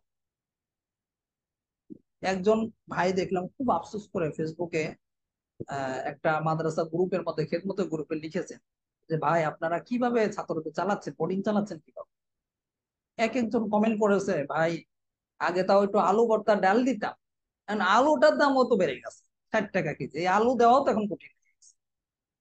আলু আর ডাল দিয়ে মাদ্রাসার একটা ফেভারিট একটা খাবার ছিল, যেটা সহজলভ্যর মধ্যে ছিল, যে ডাল অল্প দিয়ে একটু পানি বেশি দিলে হয়ে যেত। আলু ডালটাও কঠিন। কয়দিন পরে আমরা যদি হাত গুটিয়ে বসে থাকি, মানে আমাদের চলাটাই কঠিন। তখন কি হবে? দেখবেন যে একজন আলেমের দ্বারাও চুরি হচ্ছে, স্বাভাবিক হয়ে যাবে এরকম। আপনি আমি যারা একটু ভালো অবস্থায় আছে তারা হয়তো বুঝবো না, যার পিঠ একবার ঠেকে যাবে, দেখা যাবে তার ছেলে মেয়ে অসুস্থ, তার এটা সেটা বিপদ আপদে ভরে গেছে, কিন্তু কোনোভাবে তার চলছে না, তখন কিন্তু সেও অসৎ পথে পা বাড়াতে বাধ্য হবে। তো এরকম যেন না হয়, আমার আপনার যতটুকু সামর্থ্য আছে আমাদের পরিবর্তনের চেষ্টা করতে হবে। ইন্নাল্লাহা লা ইউগাইয়িরু মা বিকাওমিন হাত্তা ইউগাইয়িরু মা বিআনফুসিহিম। আল্লাহ তাআলা ওই পর্যন্ত কোন জাতির ভাগ্যই পরিবর্তন করে না যতক্ষণ পর্যন্ত তারা না নিজেরা সচেষ্ট। আপনাদের আমাদের চেষ্টা করতে হবে। যদি মনে করে যে আল্লাহ একজন আল্লাহর ওলি পাঠাবেন, তিনি আমাদেরকে সবকিছু পরিবর্তন করে দিবেন, ঈসা আলাইহিস সালাম আসবেন তিনি পরিবর্তন করবেন, এই আশা বসে থাকতে হবে। নিজেদেরকে চেষ্টা করতে হবে। যখন আমি চেষ্টা করব, আল্লাহ তাআলাও আপনাকে এই চেষ্টার বদলে পরিবর্তন করে দিবেন। লাইসা লিল ইনসানি ইল্লা মা সাআ। চেষ্টা ছাড়া ভাই কোনো কিছু অর্জিত হয় না। চেষ্টা ছাড়া আপনি এখান থেকে কিন্তু বসে আছেন, এখন ধরছে উঠতেও পারবেন। যদি বলেন না আমি দাঁড়াবো না, আমি চেষ্টা করতে পারবো না, আমি এমনি দাঁড়াবো, ভাই আপনার দাঁড়ানো হবে না। একটু কষ্ট করে দাঁড়াইতে হবে, ইচ্ছা করতে হবে, চেষ্টা করতে হবে, তারপর আপনি দাঁড়াতে হবে। ঠিক একইভাবে সমাজকে যদি পরিবর্তন করতে চান, আপনারও চেষ্টা করতে হবে, আমাকে চেষ্টা করতে হবে। খালি মুখে মুখে বললে হবে না, হাসিনা খারাপ, খালেদা খারাপ, এই খারাপ, এরশাদ খারাপ, দুর্নীতিবাদ। তা আমি আপনি কি করেছি? কোনো দল পছন্দ হয় না, আমি বলি দলও দরকার নেই। ইসলামী দল 10-12টা আছে, কওমি দ্বারা 6-7টা আছে, আরো সুন্নি দ্বারার আছে, আরো বিভিন্ন দ্বারার মিলে প্রায় 15টা-16টার মতো ইসলামী দল আছে। কোন দল আপনার ভালো লাগে না, দল দরকার নেই, স্বতন্ত্র ভাবেই দাঁড়ান না, স্বতন্ত্র ভাবেই করেন। আপনার মানহাজকে ঠিক রেখে, আকীদা বিশ্বাসকে ঠিক রেখে, মানুষের সমাজের মধ্য থেকে দুর্নীতি দূর করার জন্য, মানুষকে দুর্ভিক্ষ থেকে বাঁচানোর জন্য আপনি একটা ইউনিয়নের দায়িত্ব নেন না। মেম্বার হয়েছেন, আপনার যে এলাকাটা আছে, ওয়ার্ডটা আছে, ওয়ার্ডেরই দায়িত্ব চেষ্টা করেন। কঠিন কিছু না, মানুষ এখন সব মানুষকে খুবই খোঁজে। যদি আপনি কিছু সততা দেখাতে পারেন, ইনশাল্লাহ আপনার ভোটের অভাব হবে না। ইতিমধ্যে আপনারা দেখেছেন, একজন নাম না বললেন, আমি দলের সাপোর্ট করি না, আমি নিজেও কোনো দলের সাথে যুক্ত নেই। আমি খারাপ বলছি কোনো দলকে এটা না, আমি যুক্ত নেই, আমার ব্যক্তিগত মতামত। আমার পছন্দ হয়নি বা আমার ব্যক্তিগত ভাবে আমি কোনো দলকে পছন্দ করি না, এই জন্য কোনো দলের সাথে আমি যুক্ত নেই। তো খালেদ সাইফুল্লাহ সাহেব, যিনি হাফিজজি হুজুরের মেয়ের জামাত, আমি কথা প্রসঙ্গে এটা আসছে এই জন্য একটু বলছি। আহ, উনি প্রথমে কিন্তু আমার মনে হয় এই সে এমপিতে নির্বাচন করেছে, আরেন নাই, এমপিতে হঠাৎ করে দাঁড়িয়ে আছে। এর আগে আবার মেম্বারে দাঁড়িয়েছে কিনা, চেয়ারম্যানে দাঁড়িয়েছে কিনা আমার জানা নেই। আমার এমপিতে নির্বাচন করেছেন এটা আমার জানা আছে। উনি নির্বাচনে জয়ী হতে পারেন। পরবর্তীতে যখন ওনার চিন্তাধারাটা ভালো ছিল, যে আমি এমপিতে পারলাম না, যেহেতু আমাকে চেনা জানা নাই, আমাকে তো মানুষ চেনে না, আমি যে এত সৎ, আমি একজন যোগ্য আলেম। তারপরে তিনি নিচের দিকে এসেছেন, মেম্বারে মনে হয় নির্বাচন করেছেন বা করেছেন, আমার এটা সঠিক জানা নেই, কিন্তু চেয়ারম্যানে দাঁড়িয়েছেন এটা আমার জানা আছে। 2বার তিনি চেয়ারম্যানে নির্বাচিত হয়েছে, লাগাতার পিট পিট আপনার 2বারে চেয়ারম্যানে নির্বাচিত হয়েছে। যখন 2বারে নির্বাচিত হয়েছেন, একবারে যখন নির্বাচিত হয়েছেন, সততার সাথে মানুষের কাছে সরকারি ভাবে যে জিনিসগুলো এসেছে সবার ঘরে ঘরে গিয়ে পৌঁছে দিয়েছে, অনেকগুলো টিভি পর্যন্ত, চ্যানেল পর্যন্ত নিউজ করেছে। তার ভাঙ্গা একটা সাইকেল, এই সাইকেল দিয়ে মানুষের কাছে গেছে ঘুরে বেড়া। আলেমের শান, একজন আলেম এটাই করবে। আলেমের তো কাজই এটা, সে দুর্নীতি করবে না। মানুষ এতটাই ওনার প্রতি ভক্ত হয়ে গেছে, পরের বার নির্বাচন দাঁড়িয়েছে, উনিও জয়ী হয়েছে, আবার ওনার ছেলে মেম্বারে দাঁড়িয়েছে, বাপ বেটা একসাথে দুইজন বিজয়ী হয়েছে। এখন আবার উপজেলা নির্বাচন যাচ্ছে, এইখানে যেহেতু চেয়ারম্যানের থেকে উপজেলা একটু উপরে, উপজেলাতে আবার নির্বাচন করেছে, এখন আবার উপজেলাতে জয় হয়েছে বিনা প্রতিদ্বন্দ্বী, মানে তার নিকট প্রতিদ্বন্দ্বী যে সে অনেক পরিমাণে ভোটে সে হেরে গেছে।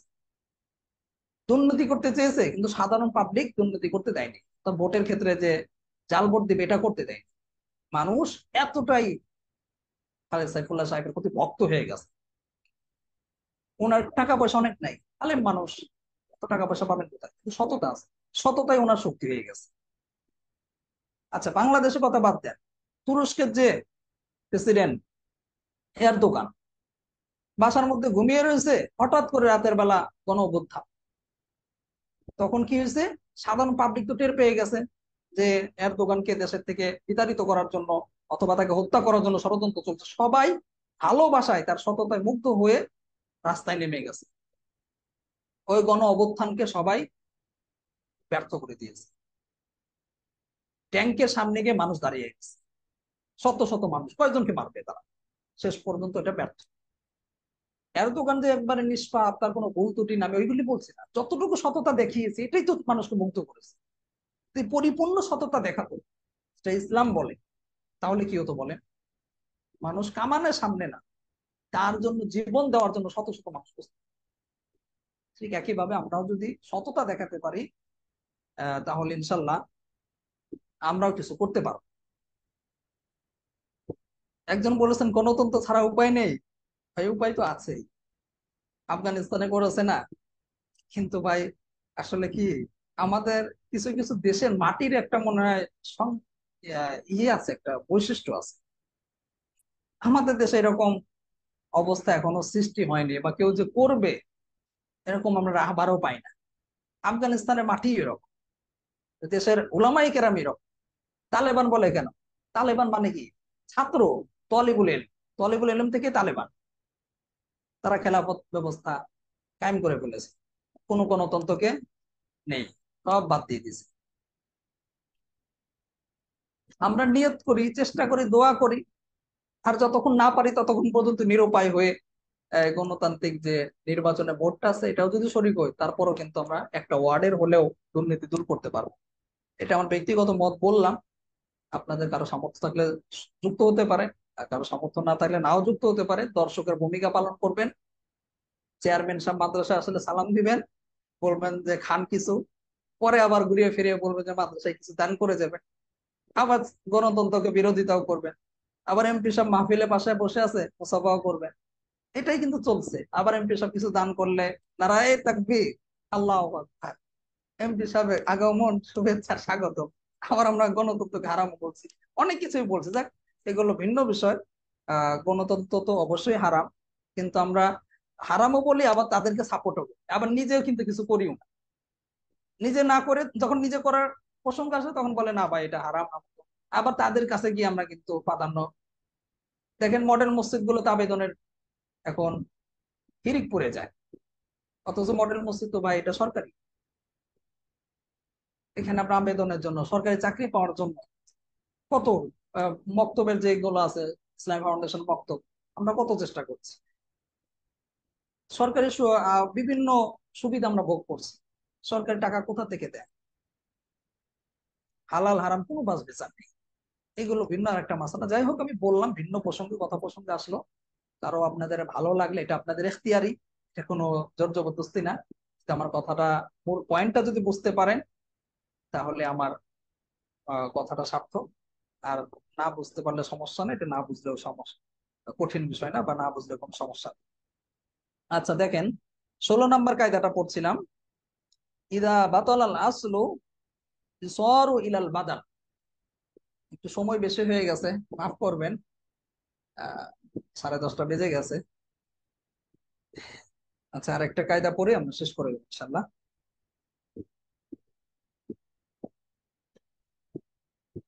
ইদা বাতাল আল আসলু সরু ইলাল বাদাল। এইখানে এই কায়দাটির পাশে আমরা দেখতে পাচ্ছি মিম জিম রয়েছে। মিম জিম দ্বারা কি বোঝানো হয়েছে? মাজাল্লা নামক কিতাবকে বোঝানো হয়েছে। মিম জিম দ্বারা মাজাল্লা বোঝায়, আর শুধু মিম দ্বারা কি বোঝায়? মুসাল্লামাতু সুবুত নামক কিতাবকে বোঝানো হয়েছে। অর্থটা খেয়াল করেন। যদি মূল বিষয় বাতিল হয়ে যায়, যদি মূল বিষয় বাতিল হয়ে যায় তাহলে বিকল্পের দিকে যেতে হবে। কে যেন আপনারা কমেন্ট করেছেন যে নদীর ওই পারের ভাই, নদীর এপার ওপারে আপনারা এই ধরনের কথা বলেন। আমি কিন্তু এখানে কারো নাম নেই, নেই কারো পক্ষেও বলি নেই, বিপক্ষেও বলি। আপনার ভালো লাগলে আপনার করবেন, না লাগলে নেই। আমি চরমোনাইও বলি নেই, এই মাইজ ভান্ডারও বলি নেই, অথবা জাকের পাটিও বলি নেই, এই আটরসি বলি নেই। আমি কারো নামের কথা বলছি না, পক্ষের কথা বলছি। এমনি কথা প্রসঙ্গে আসলো বললাম। গণতন্ত্রে প্রতিষ্ঠিত হবে না, গণতন্ত্রে কাজ হবে না, এগুলো কিচ্ছু আমি আমি বলছি না, গ্যারান্টি দেই নেই। যার যেটা ভালো লাগবে, একটা খেয়াল আপনাদেরকে, প্রমাণ না করতে। একটা খেয়াল বলেছি, খেয়ালটা আমার ব্যক্তিগত একটা খেয়াল, এটা চূড়ান্ত কোনো ফয়সালা। আপনাদের বুঝতে হবে। মাঝে মধ্যে অনেক সময় উস্তাদরা, আহ বিজ্ঞ কোন ওলামায়ে কেরাম একটা মত বলতে পারে কথার কষ্টের কারণে, অবস্থার কারণে। পিঠ যখন পিছনে ঠেকে যায় তখন মানুষ অনেক কিছু বাধ্য হয়। এই হাফিজ জি হুজুর, যিনি বাংলাদেশের মধ্যে সর্বপ্রথম এই করলেন, মানে এই ওলামায়ে কেরামদের মধ্যে বাংলাদেশ স্বাধীন হওয়ার পরে রাজনীতি শুরু করলেন। এই বেচারা কিন্তু রাজনীতি ঘোর বিরোধী ছিল। পরবর্তীতে পিঠ ঠেকে গেছে, হঠাৎ মনে করছে না, যেভাবে হোক আমাদের এই ময়দানে কিছু লোক উঠতে হবে। উনি শুরু করছেন, খেলাফত আন্দোলন নামে দল প্রতিষ্ঠা করছে, ওনার দেখা দেখি ফজলুল হক আমিনী শুরু করছে, শাইখুল হাদিস এই যে মামুনুল হক সাহেবের আব্বা আহ আজিজুল হক সাহেব উনি খেলাফত মজলিস প্রতিষ্ঠা করছে। আর এরপরে আরো অনেক দল প্রতিষ্ঠিত হয়েছে, চরমনাই পীর সাহেবের দল প্রতিষ্ঠিত হয়েছে, আরো অনেক হয়েছে। এগুলো হলো ভিন্ন মতামত। আপনার যদি মনে হয় আজ আমি খেলাফতি যে সিস্টেমটা আছে এইভাবেই পারবো, মেহনত করেন, ইনশাল্লাহ কোনো সমস্যা নেই। আবার আরেকজন যদি মনে করেন যেরকম আমার কাছে যেটা মনে হয়, আমি খেলাফতের স্বপ্ন দেখি, আমার আফগানিস্তানে যাওয়ার ইচ্ছা আছে, আফগানিস্তান ইনশাল্লাহ যাবো, আল্লাহ যদি সামর্থ্য দেয়। আমার যাওয়ার ইচ্ছা আছে, খেলাফতের রূপরেখা কিভাবে তারা কায়েম করছে। শুধু তো দূরের থেকে বসে বসে বললাম মুখ ফুটে আর কাজ করলাম না, সারা জীবনেও হবে না। বসে থাকলে জীবনেও হবে না। হরকত করতে হবে, যে হরকত করেগা বরকত আয়েগা বলে না, হরকত করতে হবে। হরকত করে যদি চেষ্টা করে তখন তারা কিভাবে সফল হলো, আমাদের তাদের কাছে যেতে হবে, পরামর্শ নিতে হবে, দেখতে হবে। তো আমার ইচ্ছা আছে ইনশাল্লাহ। পাশাপাশি যতদিন না পারি ততদিন যদি আমার সামর্থ্য, আমার ইচ্ছা আছে আমার এলাকা থেকে নির্বাচনে দাঁড়ানোর ইচ্ছা আছে, বাকি আল্লাহর ইচ্ছা। যতটুকু পারি মানুষের খেদমত করা, যেহেতু আমার নিজের সামর্থ্য নেই, পারি না। নতুবা দেশের অবস্থা খুব খারাপ হয়ে যাচ্ছে দিনে দিনে। আল্লাহু আকবার। দেখেন, ইদা বাতল আল আসলু ইসওয়ারু ইলাল বাদাল, দর্সের মধ্যে বা মাদ্রাসার ইফতা গ্রুপে কখনোই কোনো দল দলাদলি নিয়ে এগুলো কেউ আলোচনা করবেন না, দর্সের মধ্যেও না। এগুলো আমি পছন্দ করি না, বা আমাদের প্রতিষ্ঠান পছন্দ করি না। কোনো দলের সাথে কোনো আমাদেরই নাই। এখানে আমরা সবাই মুসলিম, এই পরিচয়ে আমরা সবাই একত্র থাকবো। যেটা কোরআন এবং সহিহ হাদিসের আলোক হবে এটা গ্রহণ করবেন। যেটা আপনার কাছে মনে হবে যে উস্তাদ যে কথাটা বলছে এটা বাতিল, গ্রহণযোগ্য না, এটা বাদ দিয়ে দিবেন।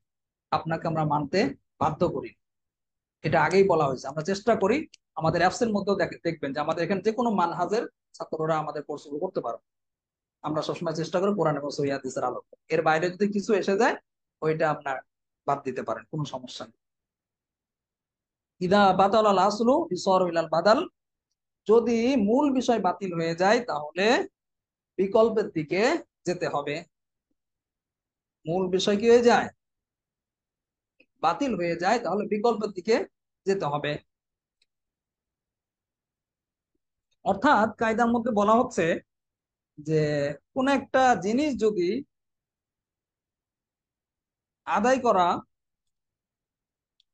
যে বস্তুটি আদায় করা হয়েছে সেই বস্তুটা যদি না পাওয়া যায় বা মূলটা যদি না পাওয়া যায়, তাহলে এর বদলের দিকে অর্থাৎ এর বিকল্পের দিকে যেতে হবে।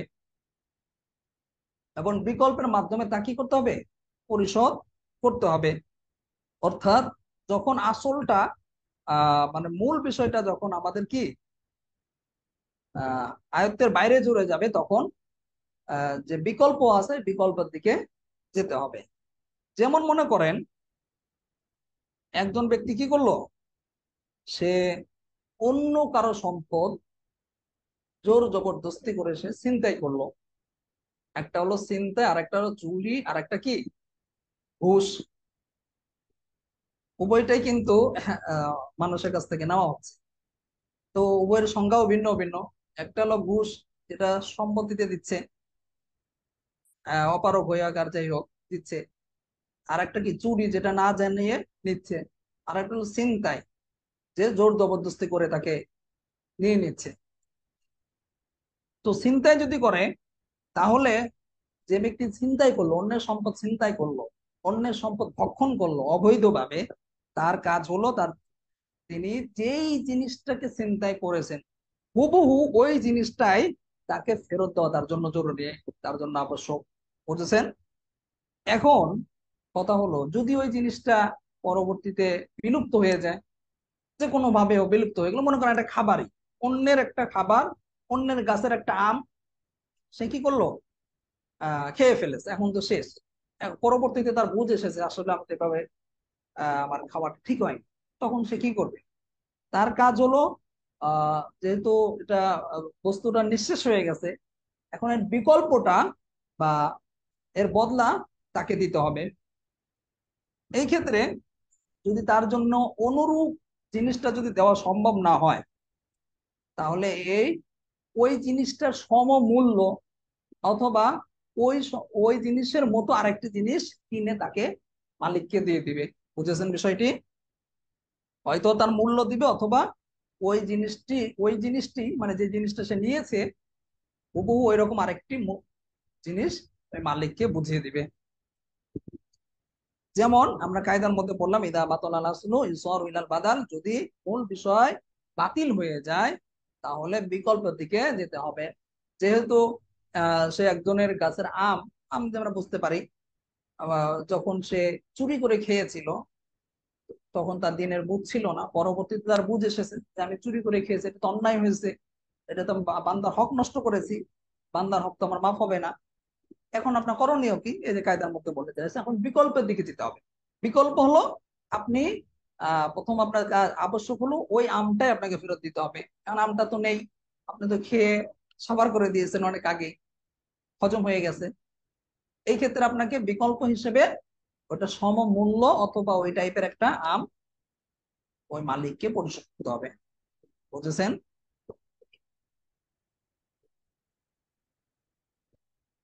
এখন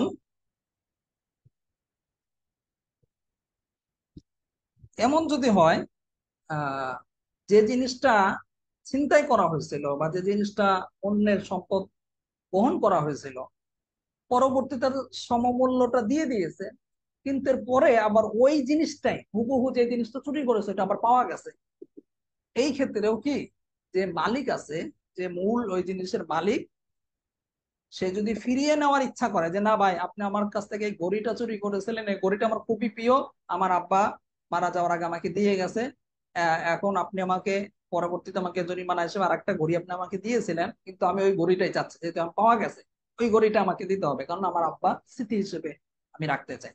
তখন ওই ছিনতাইকারীর জন্য বা ওই চোরের জন্য ওই ঘড়িটা ফেরত দেওয়াই কি হয়ে যাবে, তার জন্য আবশ্যক হয়ে যাবে। আর যদি এমন হয় যে যে ঘড়িটা বিকল্প হিসেবে দিয়েছে, অথবা ওই ঘড়িটার মূল্য যদি দিয়ে থাকে, মূল মালিক যদি তিনি ওইটাতে সন্তুষ্ট থাকে, তাহলে কি নেই, কোনো সমস্যা নেই। বুঝেছেন? যাই হোক, আজকে এই পর্যন্তই থাকলো, ইনশাল্লাহ আমরা 17 নম্বর কায়দা থেকে আগামীকালকে পড়বো। আর একটু বেশি সময় হয়ে গেছে, কথা প্রসঙ্গে কিছু কথা বলেছি, অনেক সময় হয়ে গেছে, 11:30। ক্ষমা সুন্দর দৃষ্টিতে দেখবেন। আসলে অনেক সময় কি হয় জানেন, কি বলবো, আজকে আমার এক আত্মীয় খুব কষ্টে আছে শুনলাম, সে আবার মুক্তিযোদ্ধার মেয়ে, অর্থাৎ তার বাবা মুক্তিযোদ্ধা ছিল, অথচ সে সরকারি ভাবে কোনো রকম কিচ্ছু পায় না, কোনো রকম সহযোগিতা পায় না। আজকে জানলাম, ওই জন্য মানে হঠাৎ করে মনের মধ্যে সারাদিন পেরেশানি গেছে, কথাটা শুনে যে খুব কষ্ট করছে। আর তার বাপ স্বাধীন করলো, আর তার তো ওয়ারিশ সূত্রে কিছু পাওয়া কথা, মানুষের ঘর করে দিয়েছে, মুক্তিযোদ্ধাদের কত পেনশনের টাকা পয়সা কত কিছু, মানে কত কিছু দিয়েছে, এখনো মুক্তিযোদ্ধা কোটা নিয়ে কত কিছু চলছে, অথচ সে কিছুই পায়নি। কি জন্য পায়নি? ওই যে মেম্বার চেয়ারম্যান দুর্নীতিবাজরা বসে রয়েছে। আর যদি একজন সৎ মানুষ থাকতো সে বঞ্চিত হতো না। ওই থেকে মনে করেন কথা প্রসঙ্গে একটু ব্যথা অন্তরের মধ্যে ছিল, এই জন্য আপনাদেরকে বললাম। যাদের ভালো লাগে গ্রহণ করবেন, যাদের ভালো লাগে না, আপনার ভিন্ন মত থাকলে আলহামদুলিল্লাহ, ওইটাকে আমরা সম্মান জানাই। আচ্ছা ঠিক আছে, আজকে দর্শক এই পর্যন্ত থাকলো। সুবহানাল্লাহি ওয়া বিহামদিহি, সুবহানাকাল্লাহুম্মা ওয়া বিহামদিকা, আশহাদু আল্লা ইলাহা ইল্লা আনতা, سبحانك اللهم আস্তাগফিরুকা وبحمدك ওয়া أشهد আতুবু أن لا ইলাইক। إله إلا أنت আসসালামু আলাইকুম ওয়া রাহমাতুল্লাহি ওয়া বারাকাতুহু। وعليكم